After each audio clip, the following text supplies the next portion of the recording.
নমস্কার বন্ধুরা, আমি পিউ। আজকের এই ভিডিওতে আমি দেখাচ্ছি যে ব্লাউজের হুক এবং ঘাটির পটিটা না লাগালে অনেক সময় ব্লাউজের যে সামনের যে অংশটা থাকে সেখানে কীরকম ফুলে যায়, কুঁচকিয়ে যায়।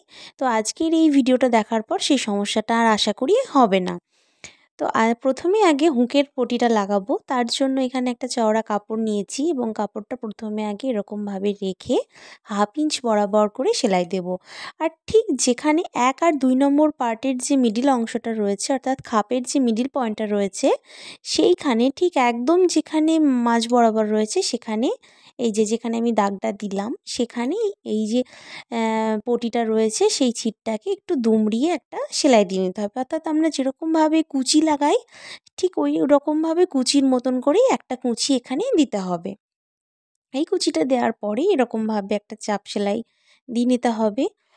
এই যে এরকমভাবে ছিটটাকে প্রথমে আগে উল্টিয়ে নেব। উল্টিয়ে নেওয়ার পর চাপ সেলাই দিয়ে নেব।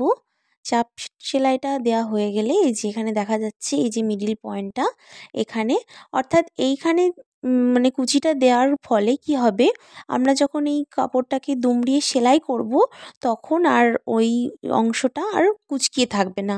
অর্থাৎ যেখানে আমরা পটিটা লাগাবো সেই অংশটা সমান, কিন্তু বাড়তি অংশটা খাপের অংশটা তো ফোলা থাকে, যার জন্য ছিটটা যদি আমরা সমানভাবে রেখে পটিটা লাগাই তাহলে এখানে কুঁচকিয়ে যাওয়ার একটা সম্ভাবনা থাকে এবং সেলাই করতে খুব সমস্যা হয়। যার জন্য একটা কুঁচি দিয়ে তারপরে যদি আমরা পটিটা লাগাই তাহলে কিন্তু আর সেই সমস্যাটা হয় না। আর এই খাপটাও বেশ সুন্দর একটা শেপের আকার নেয়, যেটা দেখতেও খুব সুন্দর লাগে। আর অবশ্যই সেলাই করার সময় যেখানে কুচির পাড়টা রয়েছে সেই অংশটাকে হাত দিয়ে একটু ঠিকঠাক করে নিয়ে সেলাইটা করে নিতে হবে। এরপর বাড়তি যে কাপড়টা রয়েছে সেটা কাঁচির সাহায্যে কেটে নেব। তাহলেই আমার হুকের যে পটি লাগানোর কাজটা সেটা একদম কমপ্লিট হয়ে যাবে। এই দেখুন বন্ধুরা, শেপটা আমার একদম সুন্দরভাবে ফিনিশিংয়ের সঙ্গে কমপ্লিট হয়েছে। আপনারাও কিন্তু এরকমভাবে একটা কুচি দিয়েই কিন্তু কমপ্লিট করবেন, তাহলে দেখবেন শেপটা খুব সুন্দর হবে। এরপর আসছি ঘাটির পটিটা করব। অর্থাৎ হুকের পটিটা করলাম, এবার হুকের ঘরের পটিটাও করে নিতে হবে। তার জন্য এখানে যে মেন ব্লাউজের ছিটটা রয়েছে তার সঙ্গে একটু অল্প করে লাইলিন কাপড়টাও নিয়েছি, কারণ যে মেন ব্লাউজ পিসটা রয়েছে সেটা না খুব নরম, খুব হালকা, যার জন্যই মানে ছিটটাকে একটু শক্ত মজবুত করার জন্যই কিন্তু এখানে আমি মেন কাপড়ের সঙ্গে লাইলিনটাও অ্যাটাচ করে নিয়েছি।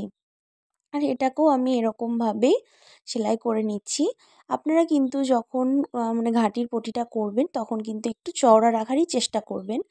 এই যে বাড়তি যে কাপড়টা নিয়েছি সেটাকে এরকমভাবে একটু সেলাই করে নিচ্ছি, কারণ উল্টিয়ে যখন আমি সেলাই করব তখন যদি বাই চান্স নড়ে যায় তাহলে ঘাটির পটিটা দেখতে খারাপ হবে এবং ফোলা ফোলা থাকবে।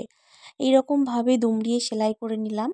আর সেলাইটা যেন একদম ধারে ধারে হয় সেদিকে অবশ্যই খেয়াল রাখতে হবে। আর ভিতরে যে সেলাইটা রয়েছে সেই সেলাইটা যেন ঢাকা পড়ে সেই রকমভাবেই কিন্তু সেলাইটা করার চেষ্টা করতে হবে। এই সেলাইটা করে নেওয়ার পর এখানেও সেম একই রকমভাবে বাড়তি কাপড়টা আমি কেটে নিচ্ছি এবং তারপর আরও একটি চাপ সেলাই দেব। এই যে ঠিক বেল্টের পার্টে যতটা ইঞ্চি চওড়া করে চাপ সেলাইটা দিয়েছিলাম ঠিক সেই রকমভাবেই, অর্থাৎ সেই অনুপাতেই কিন্তু চাপ সেলাইটা দেব, তাতে দেখতেও সুন্দর লাগবে এবং যে হুকের ঘরটা করব তাতে কোনো প্রবলেম হবে না।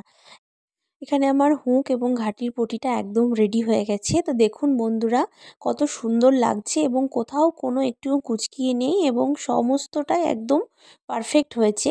আর এখানে মানে হুক এবং ঘাটির পটিটা কমপ্লিট করে নেওয়ার পর পরপর যে পার্টগুলো রয়েছে সেগুলো একবার মিলিয়ে দেখে নিতে হবে যে প্রত্যেকটার সঙ্গে প্রত্যেকটা মাপ একদম ঠিকঠাক আছে কিনা।